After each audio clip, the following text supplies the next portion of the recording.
Namaste friends, let us discuss the cross product of two vectors. In the previous lecture we studied about dot product, or we can say scalar product. Now another product is having result in the form of vector. तो दो vector का जो ऐसा product है जिसका result एक तीसरा vector निकल के आता है, मतलब वेक्टर फॉर्म में आ रहा है, तो उसे बोलते हैं वेक्टर प्रोडक्ट। मल्टीप्लिकेशन मतलब प्रोडक्ट का जो साइन है वो क्रॉस यूज करते हैं, इसमें इस तरह का क्रॉस यूज करने वाले, इसलिए क्रॉस प्रोडक्ट भी बोलते हैं। ठीक है, now let us define what actually is the cross product. Now suppose this is the plane containing two vectors, ये दो वेक्टर है, this is vector A, this is vector B. Theta is the smaller angle between this A and B. ये वाला जो है ये complete ये large angle between A and B. Here smaller angle between A and B, it is denoted by symbol theta. So this plane, let us imagine it is horizontal plane. अब imagine करना है आपको, ये plane horizontal है। जैसे अभी ये paper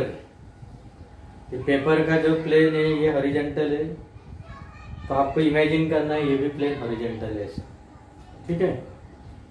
तो जिस तरह से ये दो पेन दिख रहा है आपको, मान लो ये है वेक्टर ए, ब्लैक वाले को मान लो वेक्टर ए, रेड वाले को मानते हैं vector B. So this is the plane containing two vectors A and B. अब इनका दोनों का क्रॉस प्रोडक्ट, इन दोनों का क्रॉस प्रोडक्ट इनके प्लेन को परपेंडिकुलर आने वाला है। देखो अब ये लाइन भी परपेंडिकुलर है, मतलब ये पेन भी परपेंडिकुलर है, ये भी परपेंडिकुलर, ये ऊपर का है ब्लैक पेन, ये भी परपेंडिकुलर इन दोनों के plane, this is also perpendicular. तो फिर इसे सिलेक्ट करना है या इसे सिलेक्ट करना है? फिर से एक बार सुनो, इन दो वेक्टर का क्रॉस प्रोडक्ट एक तीसरा वेक्टर आता है, वो जो रिजल्ट वेक्टर है इन दोनों का जो प्लेन है, इस प्लेन को वो क्या है, परपेंडिकुलर। अब प्रॉब्लम ये हो रही है, ये भी परपेंडिकुलर आ रहा है, ये भी परपेंडिकुलर आ रहा है, तो इन दोनों में से किसे सिलेक्ट करना है? ठीक है, तो उसे इस डायग्राम से समझते हैं। अभी किसे सिलेक्ट करना है, सिंबल से समझते हैं। Now when we write A vector cross B vector, अब इसका रिजल्ट एक तीसरा वेक्टर बन रहा है। Suppose that third vector is C vector, so this vector is perpendicular to plane containing this, वो इस तरह से आता है ऊपर की ओर।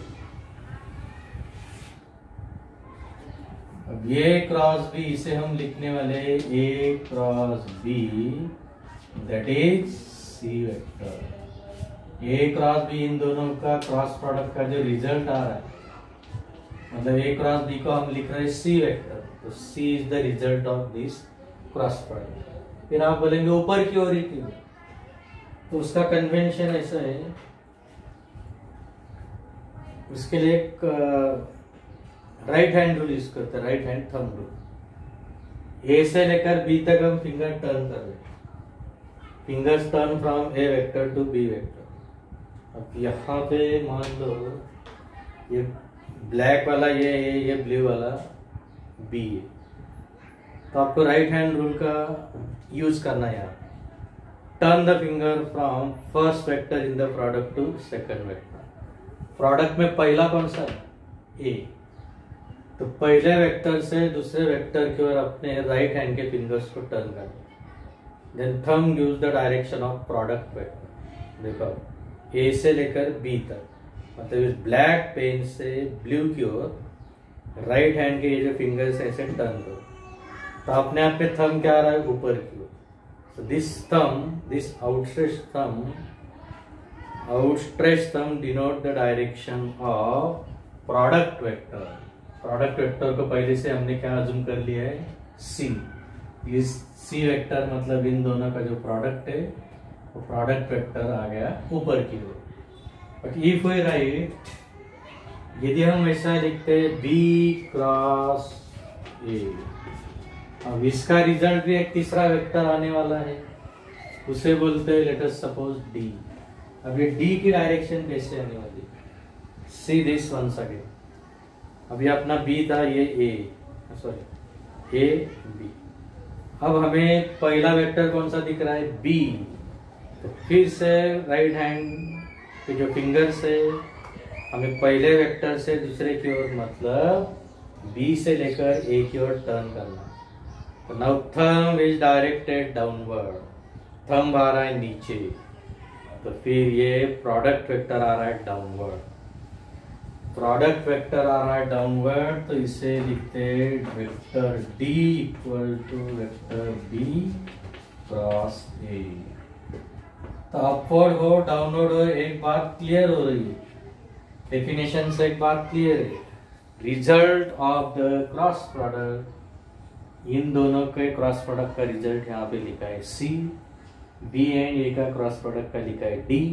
ये जो क्रॉस प्रोडक्ट के रिजल्ट है, इस प्लेन को क्या होता है, परपेंडिकुलर। A एंड B को कंसिस्ट करने वाला जो प्लेन, उस प्लेन को परपेंडिकुलर, ये भी परपेंडिकुलर है, दिस इज ऑल्सो परपेंडिकुलर। लेकिन परपेंडिकुलर के लिए दोनों में से एक ही सिलेक्ट करना है, तो उसे सिलेक्ट करने के लिए कौन सा रूल यूज करते हैं, राइट हैंड थंब रूल और फिर राइट हैंड स्क्रू रूल।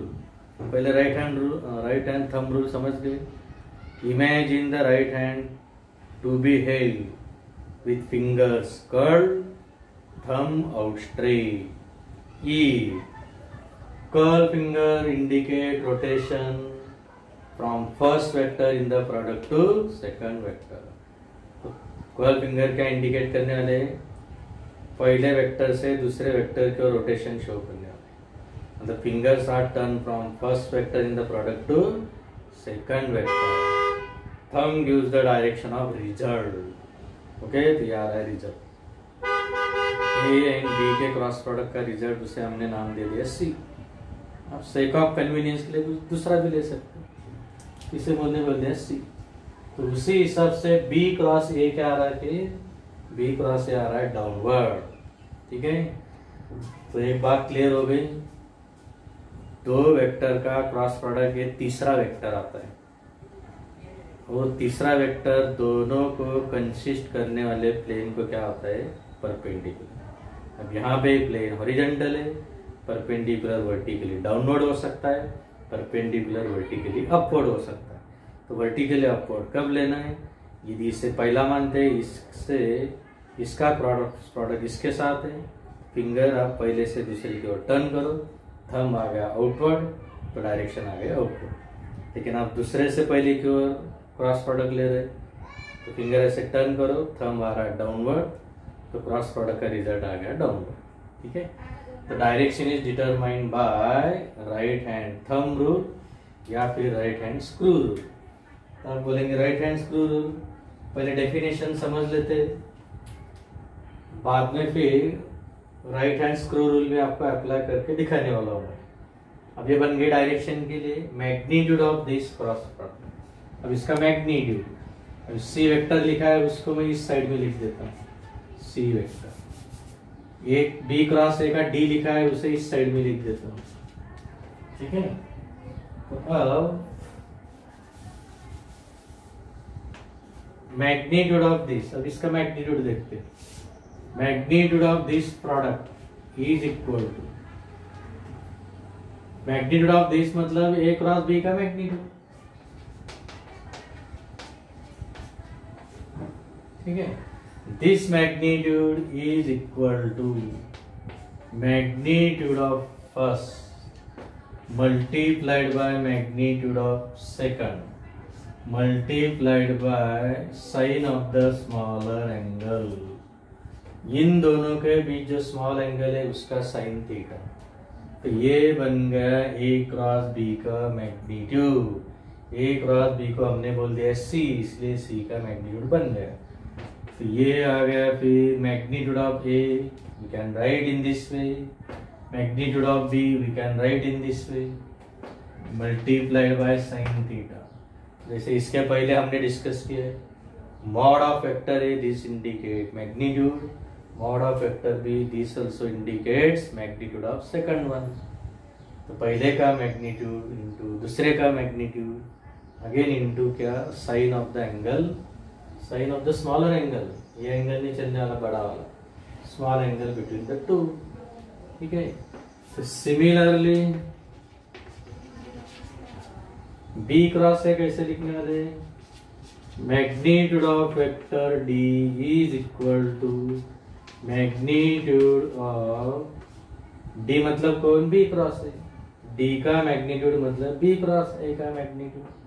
तो पहला बी है तो बी का मैग्नीट्यूड, दूसरा ए का मैग्नीट्यूड, दोनों में जो साइन एंगल है उसका साइन लेना है, तो बी ए साइन थीटा, ये ए क्रॉस बी है, ये बी क्रॉस है, ये आ गया magnitude of B cross A, मतलब क्या, डी। ये किसका मैग्नीट्यूड है, सी का मैग्नीट्यूड, मतलब क्या लिखने वाले, जस्ट सी लिखो, मैग्नीट्यूड ऑफ डी। ठीक है, मैग्नीट्यूड ऑफ सी, लेकिन ये दोनों तो सेम है, नंबर कम्यूटेटिव होता है, ए की कुछ वैल्यू आने वाली मतलब कुछ नंबर है, बी का कुछ नंबर है, और नंबर की प्लेसेस चेंज करते हैं तो उसे हम बोलते हैं कम्यूटेटिव लॉ। मान लो 2 है 3, 2 इंटू 3, 3 इंटू 2, कुछ फर्क पड़ेगा क्या, नहीं। तो मतलब ये दोनों इक्वल है, मतलब magnitude of C is same as magnitude of D. तो सी का मैग्नीट्यूड किसे इक्वल आ रहा है, डी के मैग्नीट्यूड को, मतलब क्या हो रहा है फिर, A cross B having same magnitude as B cross A. लेकिन यदि किसी ने ऐसा लिख दिया, इसे थोड़ा ऊपर शिफ्ट कर देता हूँ, ये डी है, यदि किसी ने ऐसा लिख दिया वेक्टर सी सेम है वेक्टर डी, सी मतलब क्या, ए क्रॉस बी सेम है B cross A, if someone write this is incorrect, ये करेक्ट नहीं है। क्यों नहीं है, दोनों की वैल्यू तो सेम है लेकिन डायरेक्शन एग्जैक्टली अपोजिट है। तो two vectors having equal magnitude opposite direction, they are said to be negative of each other। तो इसे इक्वल टू लिखना ही है, तो क्या लिखना है फिर हमें, vector c is equal to minus D, तो a cross b is same as, a cross b क्या आएगा फिर, a cross b it is equal to minus b cross, तो C equal to minus D, D को D का negative direction में आ जाएगा या फिर C का निगेटिव डायरेक्शन में आ जाएगा, तो दोनों एक दूसरे के क्या है, निगेटिव है। तो C मतलब A क्रॉस B ऊपर आ रहा है, D मतलब B क्रॉस A नीचे आ रहा है, दोनों इक्वल नहीं है लेकिन दोनों एक दूसरे के निगेटिव है। यहाँ पे निगेटिव साइन दे देते तब अब ये इक्वल बनने वाला है। तो मतलब क्रॉस प्रोडक्ट क्या है, एंटी कम्यूटेटिव है। कम्यूटेटिव कब होता है, यदि यहाँ पे एग्जैक्टली दोनों डायरेक्शन से भी इक्वल, मैग्नीट्यूड से भी इक्वल, लेकिन इधर मैग्नीट्यूड से डायरेक्शन से तो सेम नहीं आ रहा है, इसलिए एंटी कम्यूटेटिव। तो ओवरऑल जितना भी डिस्कस किया इससे आप डेफिनेशन समझ गए। डेफिनेशन रिपीट करता हूँ, बाद में लिख के देता हूँ क्या है definition.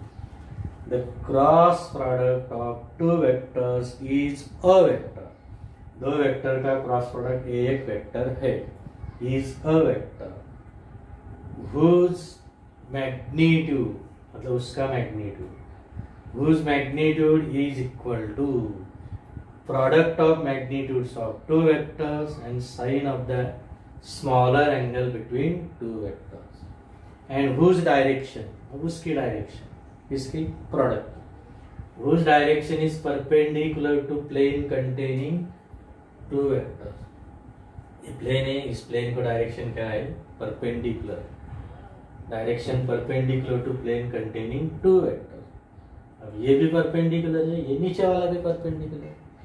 The sense of direction, direction perpendicular है हमने बोल दिया, लेकिन प्लेन को ये अपवर्ड वाला एंड डाउनवर्ड वाला दोनों भी परपेंडिकुलर है। इसलिए फिर आगे सेंस ऑफ डायरेक्शन के लिए क्या है, राइट हैंड रूल है। Sense of direction is given by right hand thumb rule और right hand screw rule. So let us understand right hand thumb rule. If the right hand is imagined to be held with fingers curled and thumb outstretched, if curled fingers are rotated from first vector in the product to second vector, then thumb denote the direction of product vector. ठीक है, तो A cross B ऊपर आ रहा है, B cross A नीचे आ रहा है। तो ये बन गए डेफिनेशन। अब डेफिनेशन को लिखते हैं ठीक से। Now let us right definition. Statement लिखते हैं। एग्जाम में यदि आपको वेक्टर प्रोडक्ट या फिर क्रॉस प्रोडक्ट, इसकी डेफिनेशन आती है डिफाइंड वेक्टर प्रोडक्ट, तो इस तरह से लिखना है, the vector product of two vector, दो वेक्टर इज अ वेक्टर। दोनों वेक्टर का वेक्टर प्रोडक्ट, ये नया वेक्टर आ रहा है, नया वेक्टर आ रहा है इसलिए is a vector whose magnitude, मतलब प्रोडक्ट का जो रिजल्ट है उसे जो हमने बोला है सी, तो सी का मैग्नीट्यूड, मैग्नीट्यूड देखो ए क्रॉस बी का मैग्नीट्यूड मतलब उसे जो हमने मान लिया है सी वेक्टर उसका मैग्नीट्यूड। तो ई इज इक्वल टू, देखो E is equal to, E is equal to, E is equal to लिखा इधर equal to sine, E is equal to product of magnitudes of two vector, product मतलब multiplication, product of magnitudes of two vector, पहले का दूसरे का magnitude दोनों का product, and sine of the smaller angle between two, दोनों में जो स्मॉल एंगल है उसका साइन, साइन थीटा लिखा है, angle between two vectors, and whose magnitude, whose direction, magnitude का काम हो गया, and whose direction is perpendicular to, देखो direction, direction is perpendicular to plane containing two vector, perpendicular to the plane containing two vector. Okay, the sense of direction is given by right hand rule. ये भी perpendicular है, ये भी perpendicular, तो upward या downward है, इसका जो sense है, so that is given by right hand rule, ये right hand rule, thumb rule, screw rule, ऐसे दो होते हैं, thumb rule लिखा है इधर, दोनों में से कोई भी एक ही लिखना है आपको। Imagine the right hand to be held with fingers curled and thumb outstretched. If curl fingers show the rotation from first vector in product to second vector in product, पहले वेक्टर से दूसरे वेक्टर की ओर क्या show कर रहा है, rotation को, curl fingers, ठीक है। देन उसके बाद outstretch thumb denotes direction of product vector, ये आउटस्ट्रेच थंब क्या इंडिकेट करने वाला है, प्रोडक्ट वेक्टर की डायरेक्शन। तो ये क्रॉस बी के लिए ऊपर आ रहा है, बी क्रॉस ए के लिए नीचे आ रहा है। ओके, दोनों सेम है क्या, वैल्यू से सेम है, मतलब मैग्नीट्यूड से सेम है, डायरेक्शन से अपोजिट है, याद रखना। अब इसके बाद स्टडी करते हैं फिर कैरेक्टरिस्टिक्स, अलग अलग कैरेक्टरिस्टिक स्टडी करते हैं अभी। Now let us understand the direction of cross product with the help of right hand screw rule. So this is the right handed screw placed in the plane containing two vectors. So this is the plane containing two vectors. A right-handed screw is placed perpendicular to that plane, not in the plane. So this is placed perpendicular to the plane. Okay. Now, if you rotate the screw from first vector in the product to second vector, the first vector is A, second is B. The screw is rotated from first vector to second, then direction along which tip of the screw advances. The tip is going to advance vertically up, and this vertically upward direction is the direction of result of this cross product A and B. But if we turn the screw from B to A vector, if we write B cross A, then this screw is rotated from B to A in this way. Then its tip is found to advance in vertically downward. So downward will be direction of B cross A.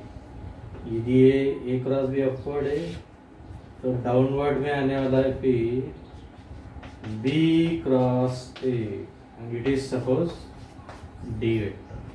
Okay.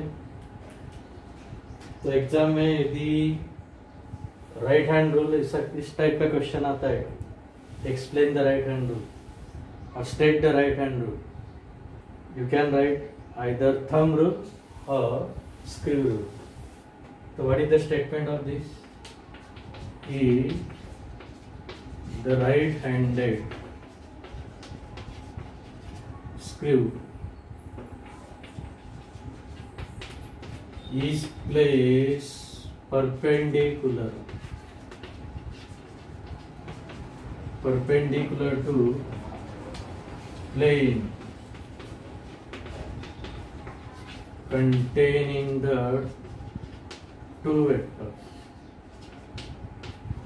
Plane containing two vectors. Then, if the right-handed screw is placed perpendicular to the plane containing two vectors, and it is मतलब screw, it is rotated from first vector to second vector in the product. First vector second vector कहाँ से? Product से. तो पहला ये दूसरा. Then the direction along which tip of the screw, ये base है, ये टिप है. Tip of the screw advances, direction along which the tip of the screw advances is the direction of product vector. Okay, so this is the direction of product vector. So this is about right hand screw rule. Then we will discuss about the characteristics.